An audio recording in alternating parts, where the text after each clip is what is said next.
and when Joe Frank Harris was our governor. Obviously that's been a long time ago and a lot of things are different. And so that's one of the things that many folks have been calling for an update to that formula for many years, but we do appreciate and should celebrate that is fully funded, at least where it is. The other thing that is worth celebrating, there's a lot of things actually in the budget that are worth celebrating. There's COLAs for retirees, there's raises for state employees, there's bonuses for teachers.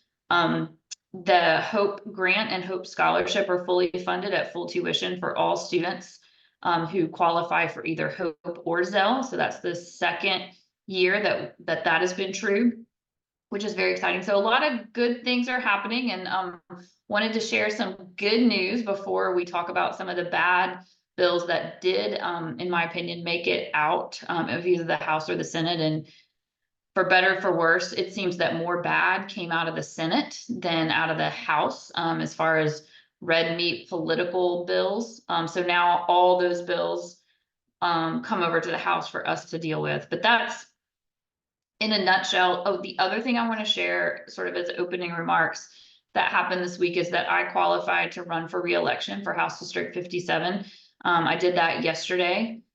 Tomorrow is the last day for qualifying. Tomorrow at noon is the deadline. So after tomorrow at noon, you'll be able to see everyone that qualified for the seats that are up for election in 2024, judges, district attorneys, state house, state senate, all of those, all that stage, that table will be set tomorrow. Our Democratic House caucus today learned that our leader, James Beverly, is not going to seek re-election.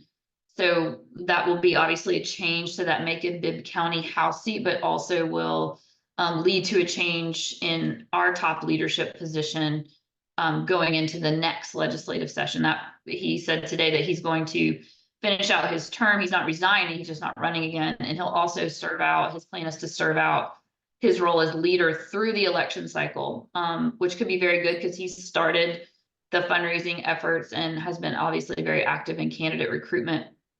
So I think from the Democratic perspective, that could be a really good thing. So we'll see. We wish him well in his future endeavors and appreciate what he did for our caucus. So it's been an eventful week, as if crossover day was not enough. So I will just start talking about some of the House bills that crossed over to the Senate, and when Senator Halpern joins us, she will add in on the categories on what happened in the Senate. If you have questions at any time, please go ahead and put those in the chat, and we will, if we see them and can answer them on the fly, we'll do it. But otherwise, we'll be sure to come back at the end and pick up any questions that we didn't. And if there are questions that you have that we're not able to answer because we need to just do a little bit more research and make sure we have all the facts, then we will send that as a part of our summary email when we send you the email thanking you for coming and answering any of those sort of lingering questions. Anything else, Kennedy, before I just launch into the legislation? No, go ahead and kick it off. Senator Halpern is just having a little bit of technical difficulties, but she should be on soon. It's become a theme for these town halls. The first town hall we had of this session, I had terrible technical issues. Sonia had like a tiny one. Then tonight I was having medium technical issues and finally got it figured out. And so it seems par for the course. So a couple of education things that happened in the House around workforce development. House Bill 982. This is a bill that came out of a study committee that I participated in over the summer that authorizes the State Workforce Development Board to approve a high demand career list. This is significant because there are extra HOPE dollars that go to students who choose to study in a high demand career field. And it's more than just tuition. It can be a transportation or a book stipend, supplies, just an extra bonus, an extra grant to try to get folks into fields where we know that workers are really demanding that positions be filled and aren't able to fill them. Now, so that's a good thing overall because it encourages students to pick up the mantle and go into areas that are in high demand. But the bad news is that until this bill, and hopefully it will pass over in the Senate too and get signed by the governor, until this bill, it was sort of amorphous what a high demand career was. It was really left up to folks in the governor's office for the most part, which I think a lot of the careers that ended up on that list were very good, but we want to make sure we're not missing anything. So we want a comprehensive board to develop this list and also make sure that things are moving in and out depending on how things are shaping up in the workforce. So that's very exciting. Another bill that we passed was House Bill 1231, which allows students who are pursuing both a bachelor and a master's degree at the same time through our university system to make use of their credit hours that are eligible for HOPE coverage, to make use of those hours for either coverage of the undergrad courses or the master's courses up to the same amount that they would have that an undergrad course would have cost. I hope that makes sense. So if you, let's say you were going into a dual program where you were going to get your undergrad and your master's at the same time, and you came into college with a bunch of AP credits, so you sort of started with a bank, say, of 20 courses in undergrad that you weren't going to have to use. You can take those 20 hours and apply them towards your graduate studies. And then you would just be responsible for the difference between what HOPE would cover for, assuming that had been an undergrad hour, and what it would cost for a master's degree program. So let's say that undergrad, this is, I'm making this math up, but let's say the undergrad hour was 100 and the master's was 150. HOPE would cover the 100 for the master degree course, and then the student would just pay the 50. So this seems like it doesn't give you any more hours under HOPE. It just lets you have a little bit more freedom on how to use those hours. So those are a couple of education bills that passed in the House. I know that Senator Halpern has joined us, so I'm going to flip it to her in just a second. But before I do, I want to those are good. I wanted to share good news, just like with the budget. Those are good news education bills. Unfortunately, we know that the voucher bill from last year that passed the Senate and came over and failed in the House, but was reconsidered so that it could be recommitted and left in play for the second year of the session. There's a lot of talk about it in the halls. And so it's lingering. Folks that want that bill are working really hard. And I expect that to come up at some point in the House. So it crossed over technically last year, but it's still alive, and we're being very vigilant in the House to look out for that, make sure that we hold our numbers like we did last year. But hey, Senator Halpern. Hello, everybody. I'm glad to join you, Representative Evans. Always a pleasure to see you, along with everybody else on this call. I must apologize for being a little bit late, as these things go. Committee meetings are running long and late, and I dashed from the Capitol here, and then whenever it's inconvenient, that's when you will have technical troubles.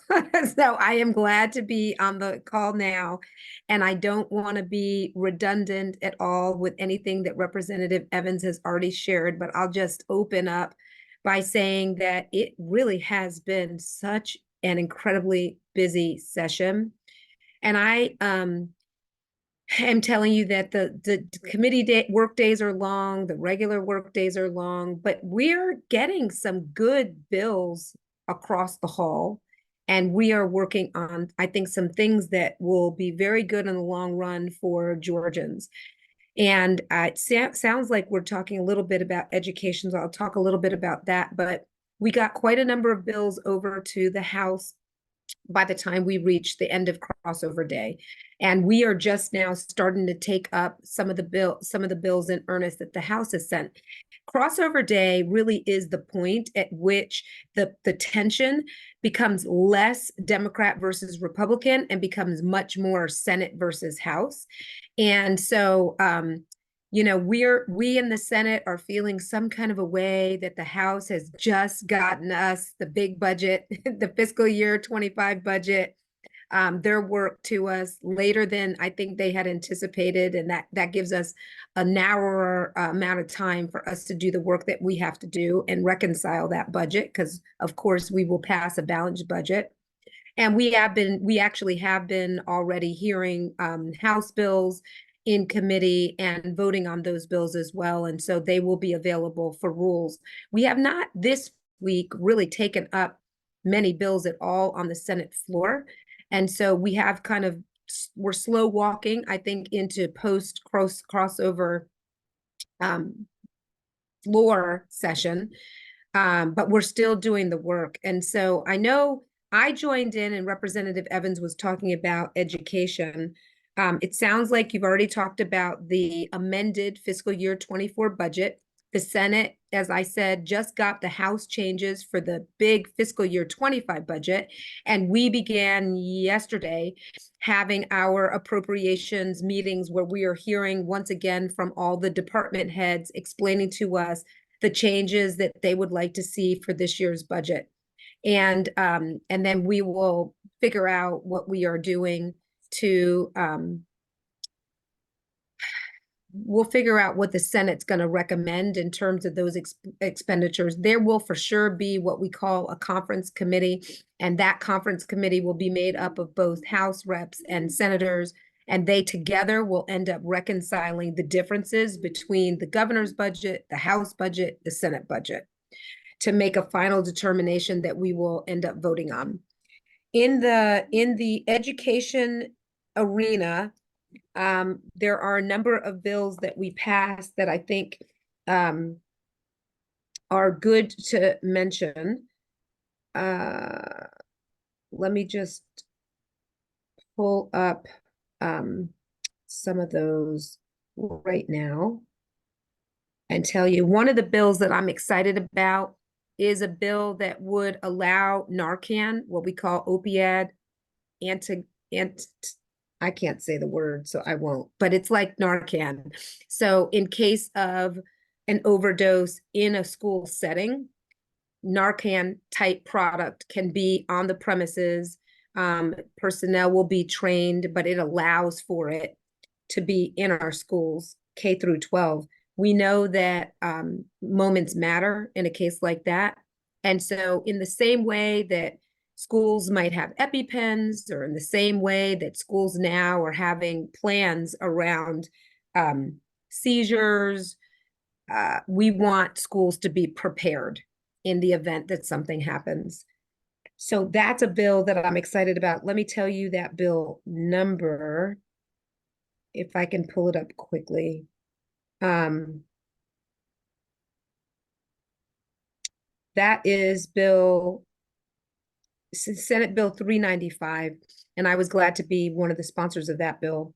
In the Senate and the House, both bodies had a bill that we've now we have now passed the House bill, so it should be on its way to rules, and it's a very good bill.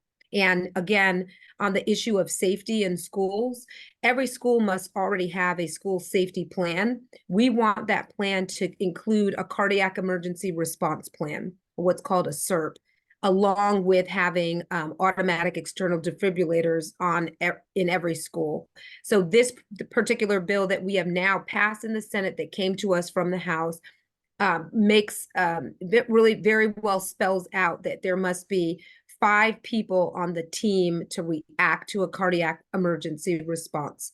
And if it should happen, who or that somebody must in fact contact external, 911, but also other medical. There's a whole process by which the bill spells out how every school would need to react in case of an event like that. We are seeing, sadly, increasing numbers of young people who are experiencing cardiac events at school, not just on the athletic field, but also, in fact, in the classrooms and in the buildings. So this is a bill that, again, would get schools prepared in case of an emergency like that, and also requires them to actually do like a drill so that they can work out any kinks. But every school would be required to have that K through 12. We have been doing a ton of work in the Senate on issues around workforce development and also in terms of licensure. And so a Senate bill that is now in the House, SB 497, changes, it kind of rebrands an existing apprenticeship program at the technical college system.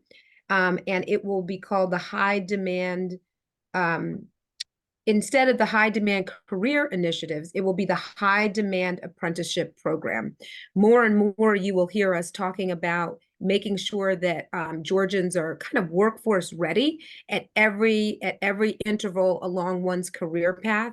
And so that apprenticeship program, which already existed, is not well known, and we want to really make that a centerpiece of the work that the technical college system is doing. And so that is one of the bills that's sitting in the House, along with SB 399. This is kind of along the same lines, but it creates a better relationship between the University System of Georgia, the Board of Regents, and the State Board of the Technical College System.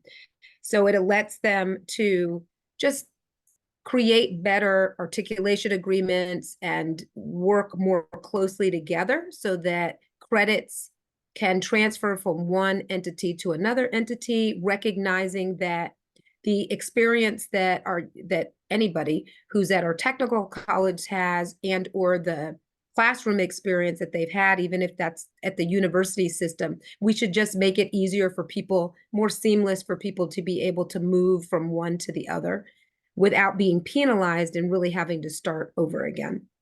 So those are the couple of Senate bills I wanted to mention in education. There is one other one, and that is SB 439.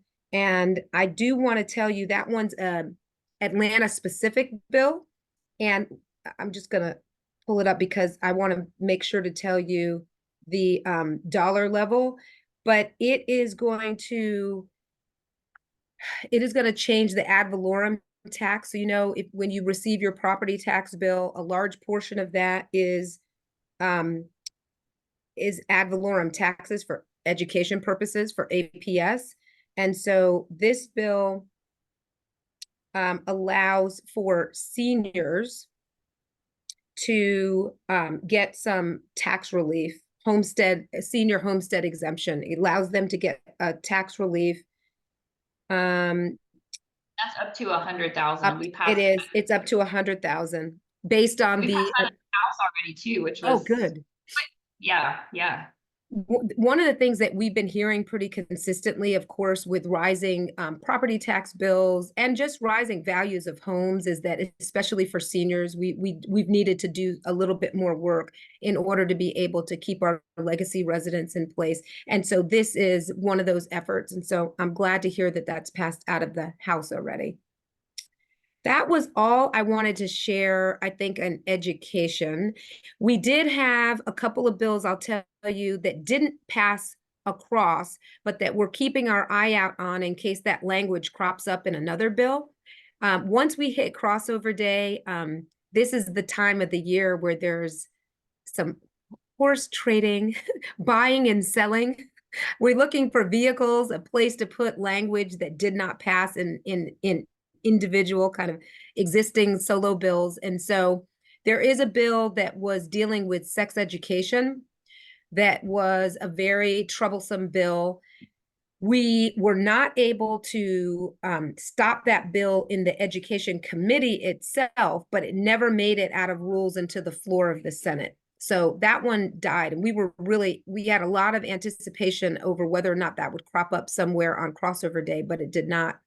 But it really is interesting because it forces the private schools, specifically the private schools, to allow parents to see a curriculum with anything having to do with gender identity or sexual identity.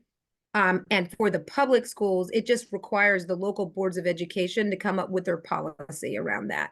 So it was an interesting bill because it ultimately only carved out private schools as being problematic in the way that they're dealing with those issues. So we'll see. That was, a suite of bills that we've seen over the last several years, literally having to do with gender identity, sexual identity. This sits in that very same space, but it hasn't moved. And I've heard no murmurs of that. So that's one just to know we're keeping our eyes on, but so far we've been able to keep that at bay. Excellent. We'll look out too in case people try to just pop it onto something that's moving on our side too.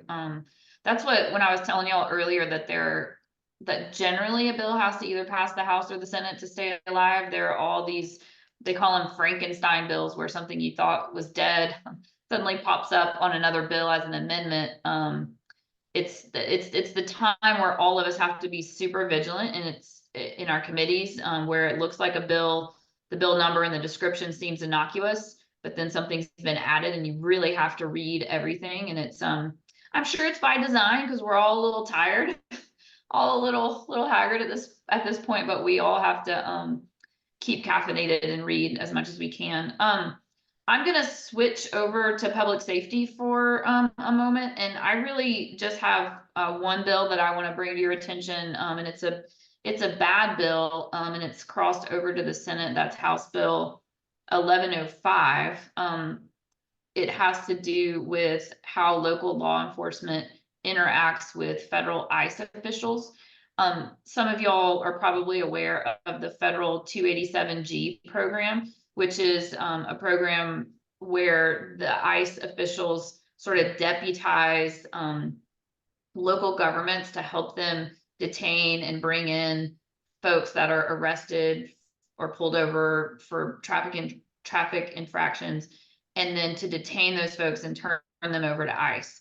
Up until now, and it is still now, the law's obviously not changed yet. We did pass a bill that would, but right now the law says local law enforcement officers may cooperate with ICE and detain folks and eventually hand them over to ICE, but it's not required.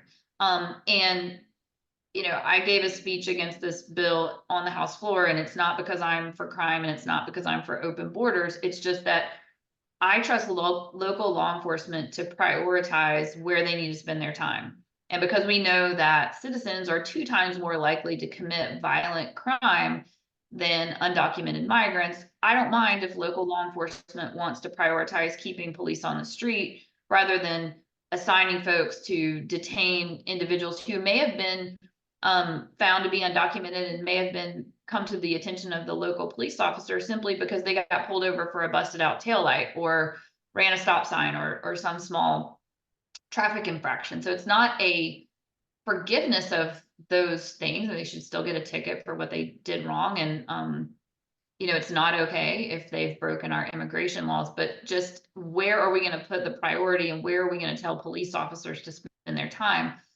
I know in the city of Atlanta, for example, I would much rather the police stay on the street and respond to violent crime calls and otherwise patrol and do the things rather than sitting in and babysitting folks waiting for ICE. The thing that is funny, not funny, I guess politically, is that if local law, under this bill, if local law enforcement does not work with ICE in all instances, as opposed to it just being at their discretion, if local law enforcement doesn't do that, then the state will withhold funds from their budget. So I thought it was a little funny that all of a sudden it is Republicans who push this bill who want to defund the police, which is something that Democrats were accused of a couple of sessions ago. So that bill has passed over. There were several, not all necessarily public safety related bills, but there were several bills on the House side that were really aimed toward just aimed a lot of hate toward immigrants. And there was one bill that we were able to defeat that wanted to change the Constitution, have a constitutional amendment on the ballot coming up that would say that only citizens can vote. Well, that's already true. I mean, this was clearly designed to just be a political year, drive people out to the polls. You got to come out and vote and ensure that only citizens can vote. Well, citizens are already the only ones that can vote in our state, and there's no evidence that any local government has tried to do anything to get around that rule. There's no evidence of widespread voter misconduct, voter fraud with undocumented folks trying to vote. It's just not something that's happened. So that, because it was a constitutional amendment, would have required a 2/3 vote. And on the last day, on Sine Die, the House, that that bill came up for a vote, but it didn't pass. And I raised that because that, and then there was a bill about who could own property, trying to target certain countries. That didn't pass the House. I think Senator Halpern may tell us there was a version of that that passed the Senate, but at least from the House perspective, there was a ton of anti-immigrant sentiment bills that didn't pass. So that is some good news, but the 1105 did, and I think it's very dangerous because I think it's going to force our law enforcement who are fearful of losing their money to spend more time detaining people who might have been pulled over for a busted out taillight as opposed to chasing violent crime. So that's public safety. I don't know if you have bills in the Senate that are notable on that subject. I would add that this House Bill 1105, I have received no fewer than 100 different emails about, so there is pretty wide consensus and concern about that bill. The other thing on that one, I don't think I heard you say, Representative Evans, sheriffs across the state, they have to be careful sometimes, and if they're coming out for or against the bill, so sometimes they do have more mild statements, but I will say that for sure, sheriffs are very concerned about this particular bill, and they don't necessarily like it. So we'll see what happens, and of course, oftentimes, we do many policy ideas are derived from kind of knee-jerk reaction to something that is happening out in the real world. And so I think that some of these bills are an example of that. I'll tell you about a couple of bills in the Senate. There is Senate Bill 490, and it would create really felony offenses if you flee the police. So one of the things that we are seeing more and more, an officer tries to stop you, and people race off, and it becomes very, very dangerous for anybody who just happens to be in the way of that pursuit. And so this bill, again, SB 490, it would create on a first conviction of fleeing a police officer, if you're found guilty of a high and aggravated misdemeanor with a fine. And then if you have consistent consecutive, if you are found to be guilty consecutive times, then the fines go up and eventually it becomes an actual felony offense. So this is something that we are focused on in the Senate. Along those same lines, but slightly different, SB 10 is a bill that deals specifically with drag racing. So you'll recall that a number of years ago, drag racing was a big issue, and people, doing these shows where folks would gather, throngs and throngs of people would gather, and cars would be spinning out, and you've got people racing up and down the city streets and or the highways. That activity actually continues to this day. And so even though maybe 2 or 3 years ago, we had a piece of legislation that the governor signed into law, I would say it probably did not quite go far enough to prevent folks from continuing to engage in that behavior. So SB 10 is in response to the fact that this is still a problem, and increases some of the penalties, and really make sure that anybody who's participating in it, not so much I happen to be driving by and this action is happening, but I am there and I am filming. I am there and I am cheering. I am there and I am participating. That the folks who not only are the promoters of it or the planners of it or the doers of it, but those also watching and actively participating would also be held liable. So that's SB 10. Those were the two that I really wanted to focus on in the Senate for public safety. We've been doing, I now sit on the Public Safety Committee, so there are, I'll give you an update, because we did create in the Senate a subcommittee on the Fulton County Jail. We have now concluded 3 meetings or so. We have met with the Sheriff's Association. We have met with the actual Fulton County Sheriff. We had a 2.5 hour hearing just with the Fulton County Sheriff. We have had conversations with the DA's office. We have now had conversations with the court. And really, it has, I would say, been a very well-run committee. And we really are trying to uncover areas where the state can improve processes that would help us to be able to better manage our jail or any other jail around the state. Some of the issues that we're seeing in Fulton County really are not unique to just our county, but we do live in the largest county in the state. We have some needs that are really unique just because of the number of kind of cases that get processed through our court. I would say that we have a pretty preeminent court system here in Fulton County. And so we are really trying to do serious work at digging at that. This is not one of those study committees that's just really taking swipes at people. There are others that do that, but this one really has been something where we're really trying to get to solutions. And so maybe this would be a good time to just mention, it's not really public safety related, but you probably have heard in the news that the Senate did pass a resolution that allowed us to create a special investigative committee on DA Fani Willis.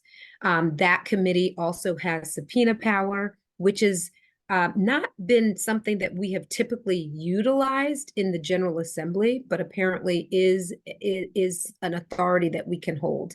And so the second meeting just happened yesterday. It's gotten a good bit of news and traction because the lawyer Ashley Merchant came to testify in front of the committee, and I would say that I would say that some of the questions that she received, some of the questions that the Democrats offered in that committee meeting were very pointed and were hardball questions, and so that has been picked up in quite a number of news outlets. So that is one of those committees that really is I would say it's really seeking a particular end result.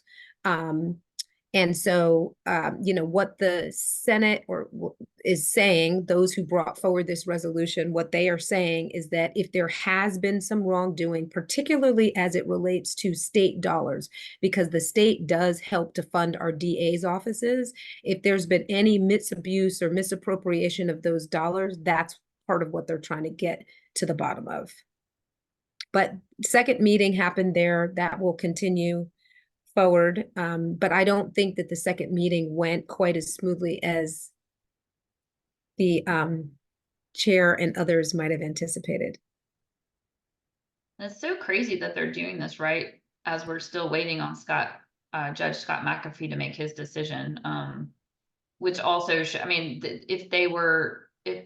I agree with Senator Halpern that seems to be seeking a certain result. If they were really concerned about disciplining her or removing her from the case, it seems like, why don't you wait and see what the judge in charge of the case does before you move on? I mean, because he may take care of what you want, and hopefully he doesn't, but we'll see. But there's a lot of motivations for various things at the Capitol. I was going to flip over to health, if it's okay. Yeah. There's actually been a lot of movement on health. Unfortunately, there is not movement on the health bill that I know Senator Halpern and most on this call would like to have seen, which is a Medicaid expansion. Going into the session, I was cautiously optimistic, but honestly pretty hopeful, and I really expected us to do something on Medicaid expansion, but it was not to be. I think there continue to be political reasons why that's not true, but the House did pass a bill as part of the changes that we made for the certificate of need laws, which is, if you're going to build a new healthcare facility, you have to have a certificate of need, but you can't just build a new hospital. And it has to do with payer mix and making sure that the needs of the communities are met, but also that hospitals aren't left holding more uninsured patients while all the private pay patients go to the clinic. So as part of that bill, and I was trying to find the number, it's not right on the tip of my tongue.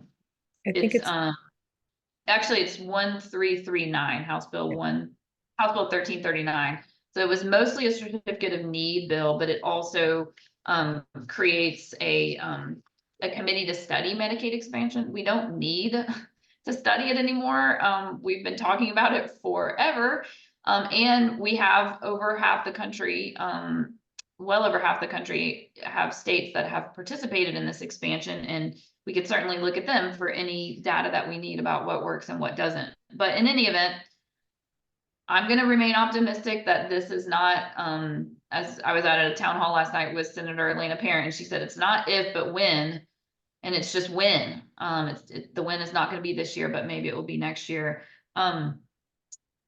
Not exactly health, but health of the family, and maternal related. House Bill 1010 modifies the paid parental leave policy for state employees, and allows up to 6 weeks for paid leave, and that doubles the time that was available before. So this allows new moms, adoptive parents to have time with their new children. And if both parents are state employees, they each get the 6 weeks, and they can stagger that so that they're not both taking it at the same time if they want to split up time to care for their children. So that's a step in the right direction. It took a long time to get to the 3 weeks, which we had before, and so now 6 weeks is great. And hopefully one day we'll move toward trying to make paid parental leave more available in the private sector as well. It's available some places, but not all.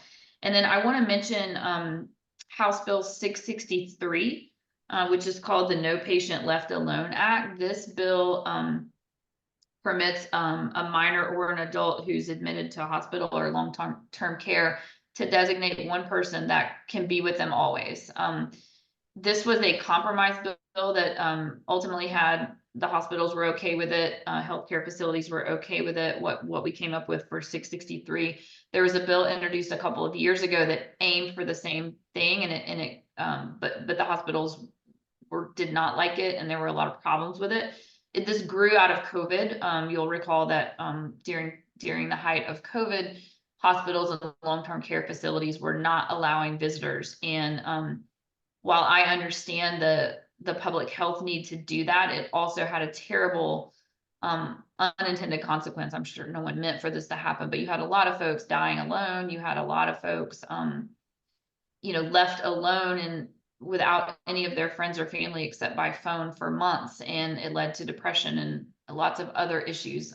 We need each other, and we need family, we need our loved ones. So I think House Bill 663 strikes a good compromise, and I'm balance of all the needs. It allows you to designate the person to be with you, but it also says that person has to abide by hospital policy. So if they have a mask policy, you have to wear a mask. There are certain areas of the hospital, of course, when you're going back to get your CT scan or MRI, or if there are operating rooms where you can't just be anywhere you want to be there, you have to follow the rules. And if you don't, and you pose a danger to patients, then you can be asked to leave, not asked to leave, you can be forced to leave. So I think it strikes that balance that we were looking for. And I'm really proud of the state for dealing with this now when it's not an emergency. We're not in this place anymore where visitors are really restricted anymore, as far as I know. And so I'm proud of us for doing this now before we get to the next pandemic, which hopefully we will not see in our lifetime. I think one was enough. But it's going to happen at some point, whether we're alive to see it or not. And so I'm really glad that the state, I think it was responsible for us to pass something to balance these needs, because I know we all likely had loved ones that we weren't able to visit, and we've all heard the horror stories of folks just not getting to say goodbye and having other illnesses and diseases linger and fester because folks were not encouraged and they were not in a mental health space to get better. So I think it's a good thing, and that's crossed over to y'all, Senator Halpern. I do sit in Health and Human Services, so I look forward to seeing that bill. I want to share a couple of bills, again, on this issue of workforce development. We know that we have a real shortage of healthcare workers, and so one bill, SB 480, actually allows for some student loan repayment for mental health and substance use professionals, recognizing that those are high demand careers and we don't have nearly enough people. So really trying to incent people, or at least give some folks who are moving into those spaces and we know we need them some reprieve on their student loans. So that's important. We passed a bill. I don't have that bill number here, but recognizing that medics, so retired military personnel who were medics, again, high demand career, the healthcare industry, when they retire right now, we don't adequately recognize the experience that they've had in the field. And we, in fact, make them go back through a process of studying for an examination and needing to pass that examination. So we have a bill that helps to streamline that process, that really gets them back into the field that they've been in all along, and make sure that they that kind of we're translating what they might have seen on a battlefield, for example, to what they're going to see, kind of in civilian world, but understanding that they've got the experience and we want to get them back to work as quickly as we can. So that's one of our veteran bills. We also have a pretty consistent problem across the state having to do with a shortage of EMS workers and EMTs. We did pass a bill, SB 515, and it's a pilot program, and it's in 3 counties, but it's a 2-year pilot program that would provide additional ambulances to certain areas in the state. And I know that, like my District 39, we have this problem right here in the Metro Atlanta area. You end up with too few EMS workers. If they transport somebody in an ambulance to a hospital, they're spending a lot of time on the wall of the hospital because they cannot leave their transport, the person that they transported, until they've been intaked. And you know that there is a delay in our emergency rooms. And so we've got EMTs that are basically out of the field while they are with patients at a hospital who've yet to be signed in, and that creates a shortage then back out into the field. So this is a 2-year pilot program. We actually know we need to do some real work. There's been pretty consistently ambulance providers. So we're looking at how might we expand that? How might we let cities, if they feel like they have the capability to, through their fire department, how do we figure out that transport piece? And how do we get more people into the field? So that's an area I think that we're paying pretty close attention to, along with like 911 workers. I wanted to go back to the certificate of need conversation that we just had for a moment too, because that bill is now in the Senate. And I just wanted to remind everybody that last year there was a study committee in the House and a separate one in the Senate around this idea of certificate of need. The Senate study committee ended with a final report that said, repeal it. The House came back and said, let's reform it. So the bill that we have received from the Senate to the Senate is a bill that reforms it.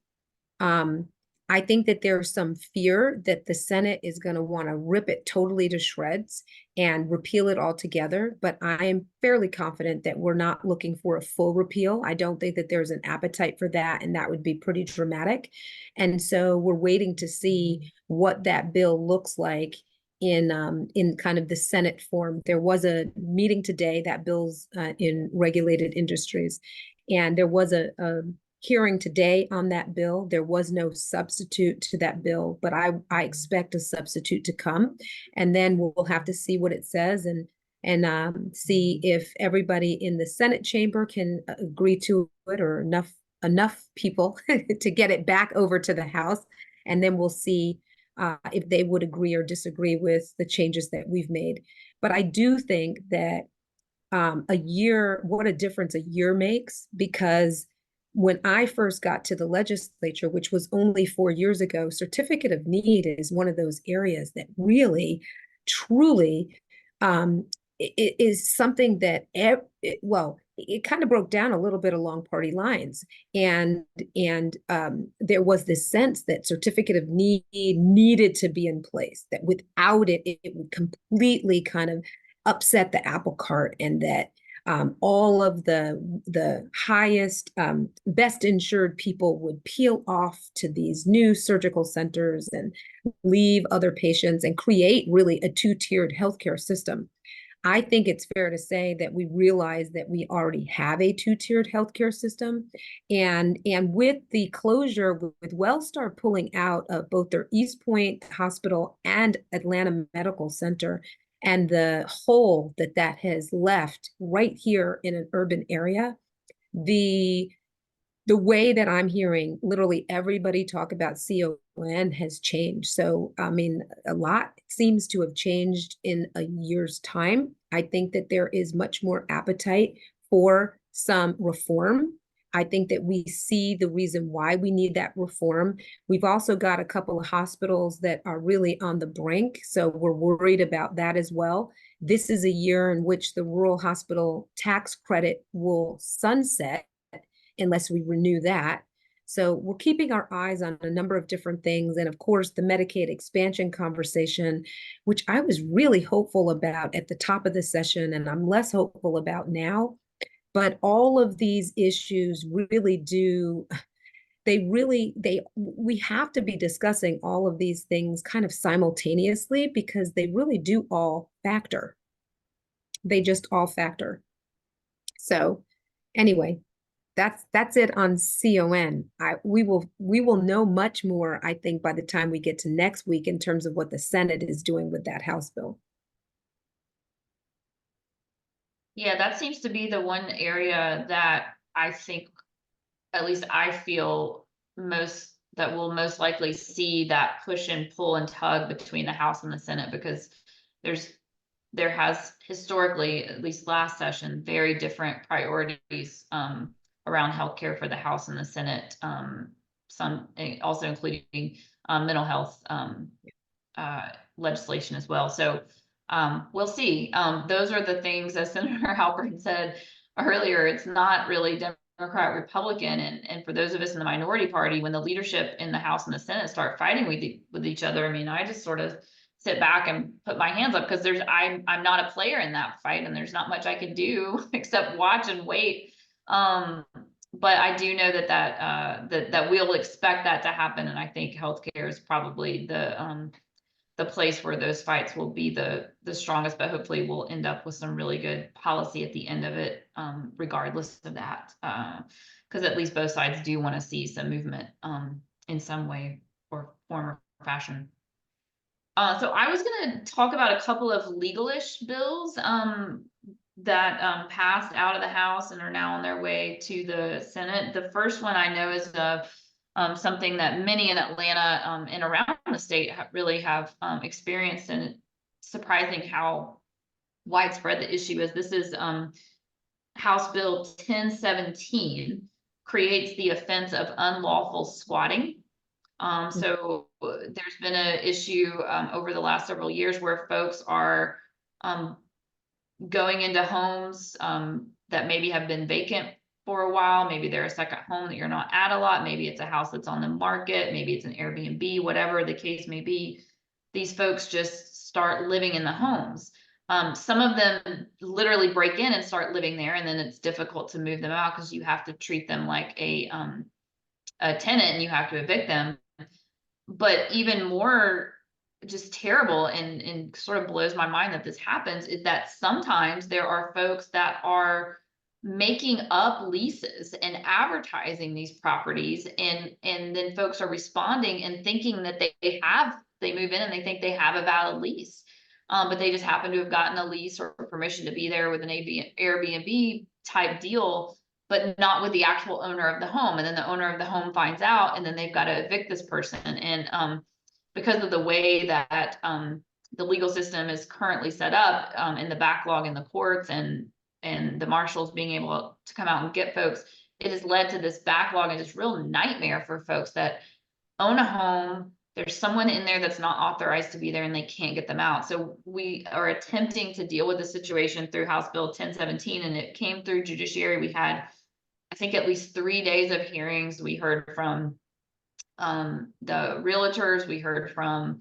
apartment complex lobby organizations, we heard from the marshal's office, we heard from law enforcement, and I think it's not going to be an overnight solution, but I think we got to a good place, which is because part of the problem too is that marshals didn't want to go throw someone out of a home when they are really innocent in it. They were duped, but they did not think they were acting illegally. And so you want to give those folks a chance to move on without being arrested. So what we did was create this offense of unlawful squatting. And if you find that someone is in your property that's not supposed to be there, they get a notice, a citation advising them to present documentation within 3 business days that they claim authorizes their presence. So if they claim they have a lease, if they claim they had permission, whatever it is, they've got 3 business days to show that. And if they show that, then you go to the hearing process. But if you don't show that, then the marshal has permission to remove you from the property forcefully if you don't go willingly. And what was happening before is that folks would go out and give notice, and then they wouldn't provide any paperwork, but then you still had to wait for something from the court before you could remove folks. And so this if you don't have that permission slip, so to speak, then you're subject to being put out of the house. So there was a lot of emotions around this bill, and I hope it does what we think it will do. But I'm telling you, there was a lot of work that went into it. It was a very bipartisan effort too. Everyone was trying to get to a good place. So I'm hopeful that will provide some relief to folks. And then one other sort of legalish bill I'll touch on is House Bill 910. This requires commercial entities to use reasonable age verification methods before allowing someone to access a online website that has a substantial portion, and this is a defined term, substantial portion of material that's harmful to minors. And this is really aimed at trying to keep minors off from seeing internet porn. And so if you have, I think it's 33%. If your website is 33% or more offensive material, then you've got to have some sort of age verification process online, which can be some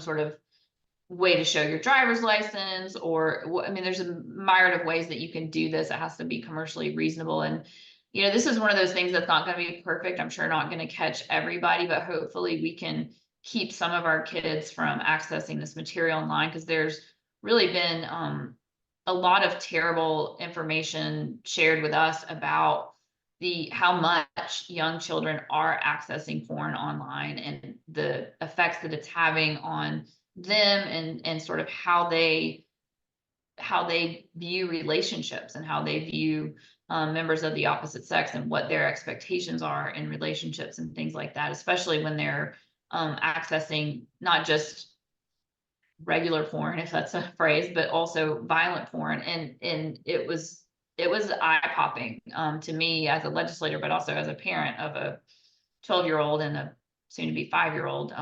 It's scary what's out there. And so is it perfect? No. Will we stop everyone? No. But it's something that I feel like we needed to do something. And I think House Bill 910 is a step in the right direction. Oh, and I lied. There's one more legalish bill I want to touch on, which is House Bill 881.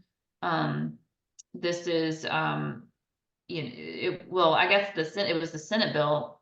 Anyway, House Bill 881 was one of them. There's also a Senate bill that crossed over and has already passed the House, and that is the further efforts to create this prosecutorial oversight commission, which is yet another way to go after, I believe, another way for Republicans to go after what they view as liberal DAs who have priorities that are different than what they would like. But unfortunately, the voters obviously knew what these DAs' priorities were and elected them, and they should be the ones to decide if they go. But y'all that I see some regulars on this Zoom tonight, and y'all heard this for probably it feels like 3 years. I'm not sure if it's only 2, but it's been going on for a while. The efforts to create this prosecutorial oversight commission. It received final passage last year, and the Supreme Court, part of the commission was that the Supreme Court had to approve the rules for the commission. Well, the Supreme Court got the rules and then questioned whether it should be in the business of approving rules of a commission to oversee DAs who are executive branch, and of course, the Supreme Court is judicial branch. They saw it as a separation of powers issue that they should not be overseeing. And so they said, we can't do the rules. And so instead of creating some other mechanism to have rules of this commission overseen by another neutral third party, the decision was made to just simply pass a bill that said the rules have to be approved by no one. So that has now gone through the Senate and the House, and I assume is on its way to the governor. The House passed a version of this bill too, but now that we've passed the Senate version, there's no reason for the Senate probably to take up what we did, and I expect the governor will sign the Senate version, but that will start up. And so on top of the ad hoc-ish committee in the Senate, soon there'll be a commission. I'm sure someone will push for Fani Willis and any number of our particularly African-American female DAs to be brought up. And it's really unfortunate that the legislature wants to do everyone else's job, but that's where we are. Did you have any legal type bills over in the Senate that are? I will mention, you talked before about protecting minors from porn, not related, but it made me think about Senate Bill 512, which is now in the House Judiciary Non-Civil Committee. It was in the Public Safety Committee in the Senate, but it would create a Victims of Human Trafficking Fund and a Victims of Human Trafficking Fund Commission.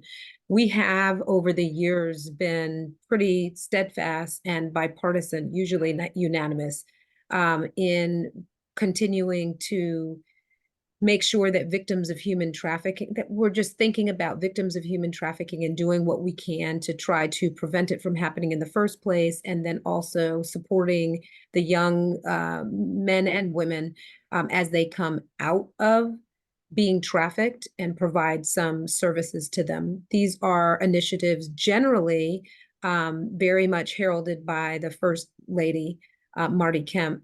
I don't know that this bill is technically her bill, but it's definitely another really strong, good human trafficking bill. So it creates a commission. It also creates a fund, and the dollars that will be placed into that fund can really, again, help the young people as they who've been victims of trafficking as they've come out of that and back, trying to allow them to go back into a normal life, but they need help to be able to do that given what they've been going through. We also were able to add and amend that kind of base bill and add language in here so that victims of human trafficking who've been convicted of crimes themselves due to their human trafficking, right? Because of the fact that they were being trafficked, it would allow them to, I think, commute some of the sentences. And actually, yeah, there you have it. So that's one of the bills. That's really the only bill. I don't sit in judiciary. Judiciary is filled with lawyers. And I had a bill in judiciary. I will share SB 182 is a bill that was on the rules calendar for crossover day, but did not make it onto the floor. So I am actively now myself shopping for a vehicle in which to put it in a House bill. But it's a bill that deals with doxing. We did have another bill that came out of judiciary that's in the House. I don't remember the number, but it was dealing with swatting. So you may remember that this past December, quite a number of different, both Republican and Democratic senators, including the lieutenant governor also, were swatted. Swatting is when somebody calls up the police and tells them that something terrible is happening at your residence. For example, This person has kidnapped somebody and is holding them hostage at this address. And the police show up really ready to engage in what they think is a very serious and dangerous situation. And so they come to your home, and especially if you have no idea what is happening, which generally you don't, because you don't know that a random phone call has been placed on your home, it's very frightening, very, very frightening for both the person in the home who answers the door, for the children in the home who answers the door. And it's dangerous. So we have a bill that passed that is in the House. It is dealing specifically with swatting, and it has really tightened up existing laws that we had on the books about using electronic telephonic and electronic means of reporting crimes that did not happen, that aren't happening. And then doxing is related to swatting, in that, doxing is when somebody takes personally identifying information without your consent, even if it is already publicly available, but without your consent, and uses it in such a way, disseminates it usually through social media or websites, and with reckless disregard to whether it would cause you physical harm, intimidation, threats, harassment. I'll use here in Atlanta as an example. When the city council was taking the vote on the public safety training center, the city council people who did vote yes for that measure found themselves in this kind of hailstorm, because a group ended up publishing all of their home addresses on a website, kind of with the words, "Let them tremble." And people started to actually have people come to their homes. And that's an example that can happen to elected officials, but I could give you multiple examples of that happening to folks like all of us on this phone. It's not necessarily designated to just electeds. We've seen the same thing happen with postal workers or healthcare workers or poll workers. And it really is a growing phenomenon. And our laws very often have to play catch up to what is happening in reality. And our cyberbullying and our cyber stalking laws really do not encapsulate what is happening. So anyway, I'm hopeful to get on the books a definition of doxing, and some penalties, misdemeanor, and so criminal penalties, but also a civil recourse for anybody who might be a victim. Very important. One bill that I cannot believe I have failed to mention until this point, while small in stature, was a huge victory for folks who have been trying to have some sort of gun legislation pass in the legislature. And I'm going to talk about it, but right before I do, just to build the anticipation a little bit more, we're getting close to the time where we're going to try to answer your questions that we haven't gotten to. So if you have a question and you haven't put it in the chat yet, please make sure you do that. So the bill I wanted to talk about is House Bill 971, which grew out of an idea by former Senator, now House member Michelle Au, who is a physician, and we're very happy to have her expertise. But she has done a great job of trying to shine the light on gun safety and bringing attention to the fact that guns are now the #1 killer of children.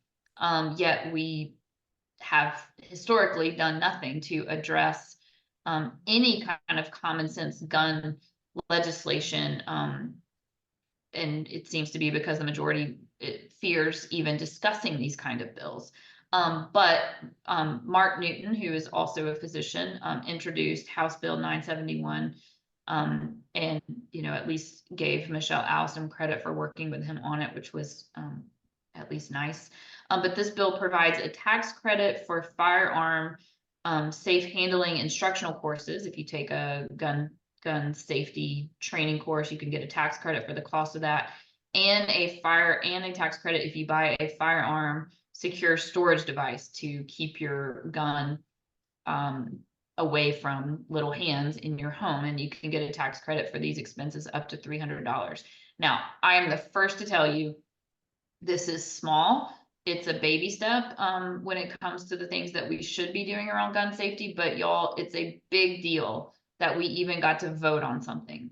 And what I'm hoping is, number one, I hope that people take advantage of the tax credit and they take training safety courses and they get these secure storage boxes. But also what I hope is that it tells folks on the other side of the aisle that the sky will not fall if you consider gun safety legislation, and that if we pay attention to this problem and we debate it and we talk about it, folks are not going to lose re-election.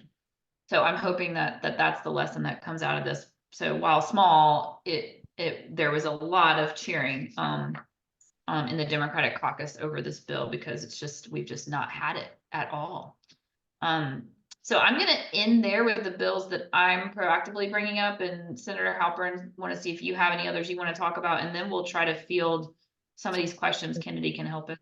I will piggyback on what you said about the gun bill that you just mentioned in the Senate. I also did not mention that we also had a bill that we had two bills that actually passed into the House. We had one bill that would create a tax relief on the sale of gun storage boxes, basically storage boxes and safety boxes. So it's not actually as good as the bill that you guys actually passed, because yours is a credit. So yours actually, by the time you get the credit, would cover the actual cost of the item. Ours is just a sales tax deduction. So you just wouldn't have to pay the tax. And along those lines, we also had another bill that would create a sales tax holiday for a 5-day period around, I guess it was, oh gosh, now I forget, white-tailed deer, I don't know, some kind of animal hunting period. So, but it would have created a tax exemption on the sale of guns, ammunition, everything, whether it's storage boxes or actual ammunition or actually guns. So that one would actually encourage people to buy more guns. Whereas the two that Rep. Evans and I just talked about really were incenting people, understanding that, having storage boxes and having gun safety is important. How might we as the state incent people to go ahead and use those items? So I have one more bill that I do want to talk about. Too quickly, just bills of mine. So there is a bill that I introduced that would create a Georgia statewide music office. That bill passed out of Economic Development and Tourism. I am also shopping for a place to put that. So maybe when we get to our post session, I will have some good news on that. But just in the same way that we have done a very good job of building up the film industry and really creating a fantastic infrastructure around that industry. We believe that the same could be done for music. And right now, our film and entertainment office under the Department of Economic Development has not focused as much on film. But with the same kind of dedication and zeal that we have on film, we believe it could create a very, very robust and vibrant music industry, which we already have. We've got an incredible music history in this state. So we want to leverage that, promote that, and really tell the world that we are a place we want to put Georgia on the international stage as it relates to the music industry. This would be a very good step to meet some of the recommendations that came out of a study committee that was done in 2022 that was both a joint House and Senate study committee on Georgia's music heritage. And so this was one of the recommendations. This does not include a tax credit, which is in fact one of the reasons why our film industry has been so successful. But this at least lets us start to create an office. It is modeled off of Texas's very successful music office that is now 30 years old. The one other thing that now that I'm talking about film, one thing we didn't speak about that did come over to the Senate from the House is a whole conversation on tax credits. So there was quite a bit of work done over the course of the interim around investigating Georgia's tax credits and trying to decide which ones are still worthwhile, or which ones might need reform, or which ones can sunset completely. And so the film credits, I know that there's been a lot of anticipation and consternation over whether or not those will get changed. I believe that the bill that is now sitting in the Senate from the House does put some, has changed some of the parameters around our film tax credits. We have not yet taken up that bill in finance. I don't sit on finance, but I know we have not taken that up yet in the finance committee. So I think we're all waiting to see what happens. But I am concerned specifically with not just the big studios and capping those tax credits, but there are quite a number of smaller content creators that would also be negatively impacted by, and that are Georgia grown company, like Georgia companies that are smaller content creators that also qualify for those tax credits today. And I would want to ensure that we continue to let them qualify. Yeah, thank you for bringing up House Bill 1180. That's the film tax credit bill. It passed in the House. There weren't a lot of no votes against it. I was a no. And I recognize that there are some good things in that bill, but I'll be honest, what I don't like is just sending a message to this industry that that we want to cut back on it at all, because it's been just such a win for our state with regard to jobs and development and beautification in certain areas, and just a great sort of advertisement for our state. And I hate to use this moment to talk about the and we just told you that we were going to stop talking about bills, and then we both started talking about bills. But I want to mention Senate Bill 180 that came over from the Senate and is now sitting in the House Judiciary Committee, and that is the new RFRA legislation, the Yes. so-called religious freedom bill, which the first time I was in the House, it passed and was vetoed by Governor Deal, and that was in I think it was 2014, 2015, somewhere around that time period. And it really hasn't been talked about seriously since. It's something that people talk about, but it's never really been something that we thought was going to happen. And so it's disturbing that here we are again. And it's the bill essentially tries to set up this thing where you can use your religion as a reason to, I believe, as a license to discriminate against other folks, whether that's LGBTQ community. That's was the aim of the legislation back the first time that it came, and when Governor Deal vetoed it for many reasons, I think not the least of which is that we were having a threat the film industry might not stay, that conventions were leaving, and that business did not like it. That's why I wanted to bring it up in the context of this film credit discussion. But what is even scarier now is that Roe v. Wade is no longer the law of the land. And so the ability to use that so-called religious freedom bill to discriminate and use your own religion to enforce your will on others and discriminate against them, I think could be used even more so around reproductive freedom and access to contraception and things like that. And so it was scary before. I think it's even scarier now, and that's coming to my House Judiciary Committee, I'm sure, very soon. Kennedy, we're gonna run out of time, but maybe there's a couple of questions that we can get to, and then of course, if we don't get to your question, we will work on an answer and get it in an email to you. Yeah, absolutely. I'm gonna start at the top and just kind of work our way down. Kathleen asked, what is the status of the bill aimed at protecting deed theft? Now, I actually have an answer for that. If we're talking about House Bill 888, that got added on to Senate Bill 474, which did not make it out of the Senate. So I don't know if you guys have more on that, but that's that one. And then let's see, what do you think of Senate Bill 414, Personal Privacy Protection Act, that is similar to HB 113, that obviously Representative Evans, you co-sponsored? Right, and I am in favor of this legislation. I know a lot of Democrats are not. It didn't fare well with the Democratic caucus in the Senate. This bill allows folks to maintain privacy when donating to nonprofit organizations, and I understand the concern that ACLU and others have, but I also know that Um, folks are, for good and bad reasons, sort of afraid to stick their neck out right now and let their identity be known for supporting both things that I would consider good, or bad causes, and vice versa. So I hate to do anything that discourages donations. So that's why I lent my support to that bill. And we had a House bill that didn't make it over, but the Senate bill did. So we'll see what happens with that.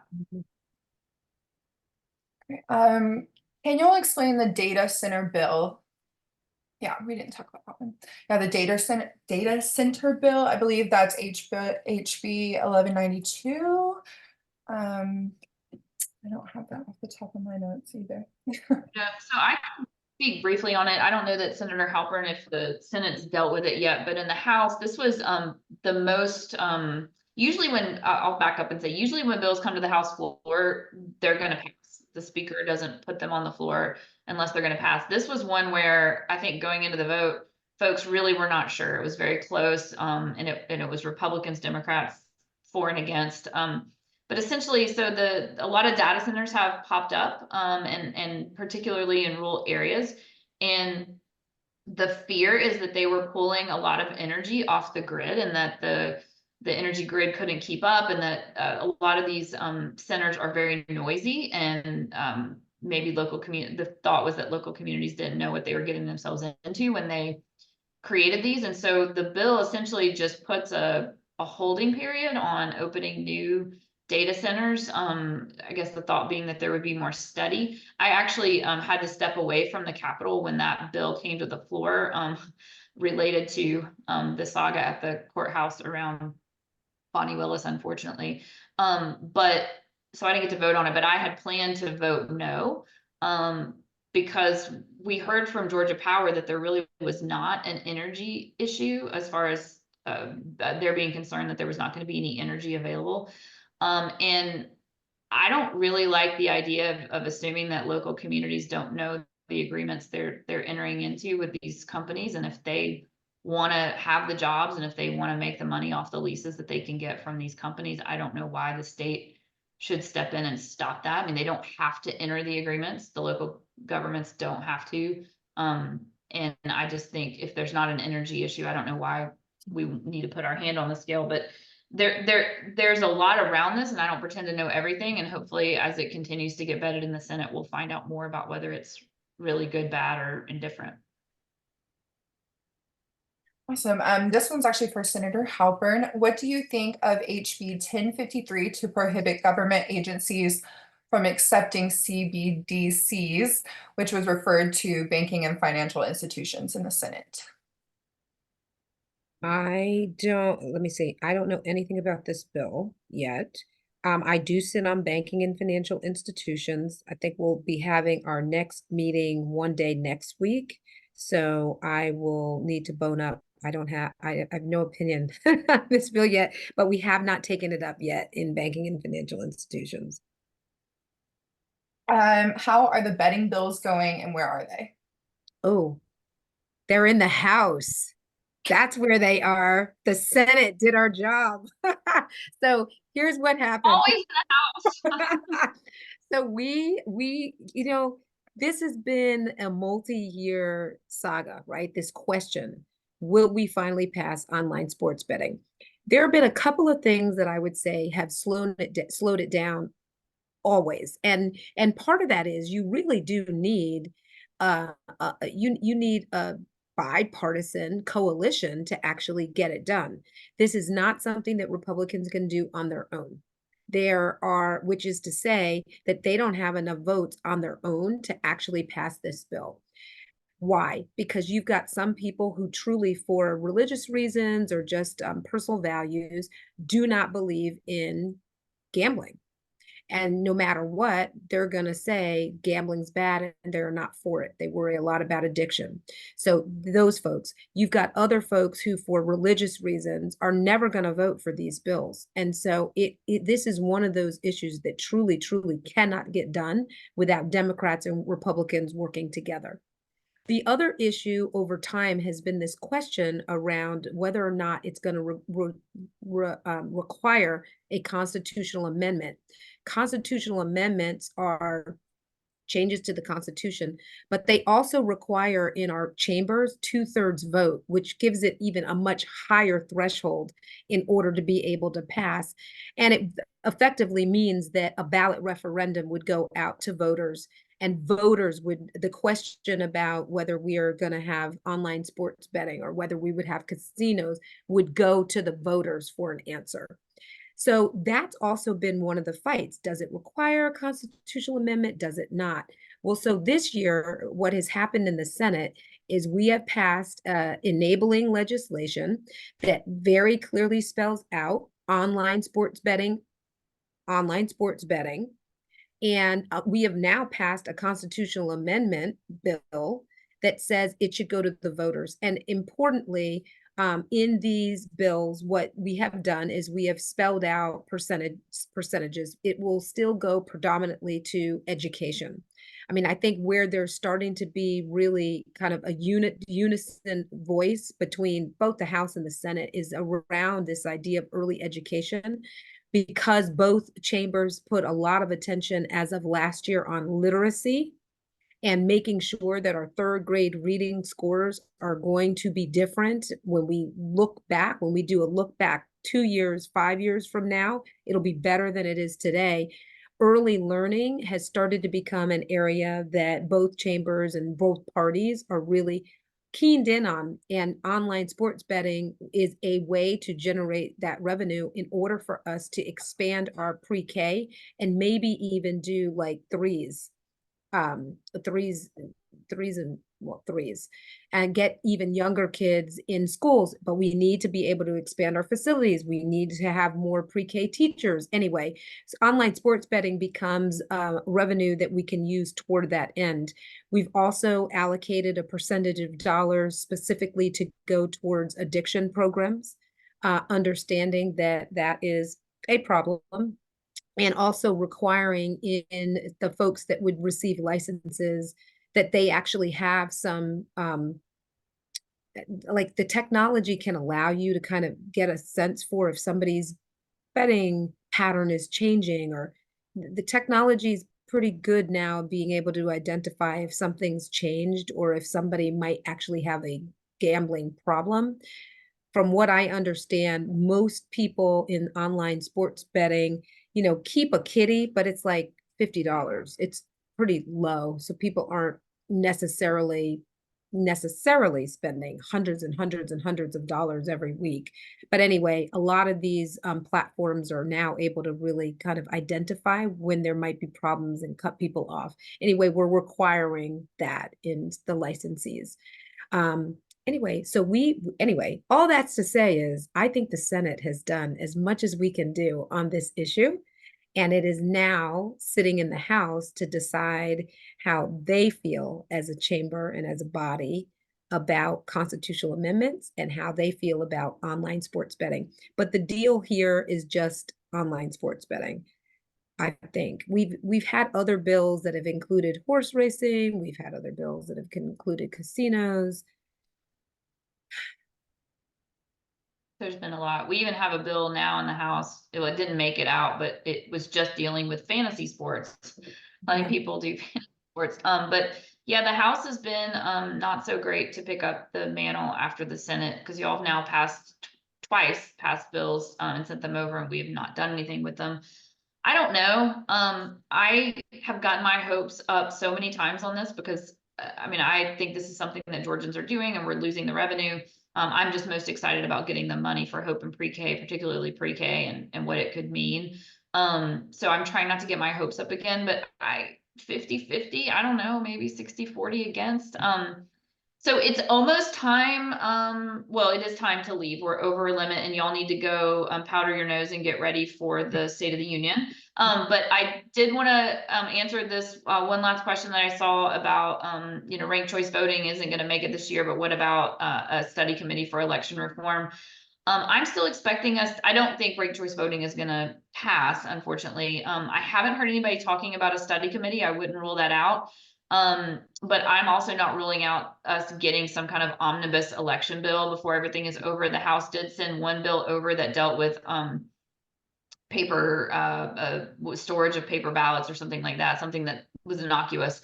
But once you're in that code section, you can add on and do all kinds of scary things. So I think we should still expect something. And then I'll try to really quick, there was a question about was the impetus for the change in the tax credits, that there was a fear that it was actually negative revenue to the state, that the tax credits were not paying off. And that is what led to the discussion. I just haven't seen numbers that told me that that was true. And so if it's not broke, don't fix it. But again, there's a lot to this. I don't pretend to be an expert. And so I think as it moves through and continues to get vetted, we'll find out what is the best thing to do. And now that's over in the Senate. So I'm not going to give any parting words other than to just say thank you so much. Please do watch the State of the Union. Continue to be the wonderfully informed, educated folks that you are on all things legislative. And please keep letting us know your ideas, thoughts, good, bad, and otherwise on what we're doing. And let us know if we can help you. Senator Halpern. Same. Thank you for joining us tonight. It's always a pleasure to kind of give you an outline of what we're seeing, how we're interpreting what we're seeing, and give you a little bit of the behind the scenes on how the sausage is made. We've got now, today was day 31. So we've got technically 9 more legislative days until sine die.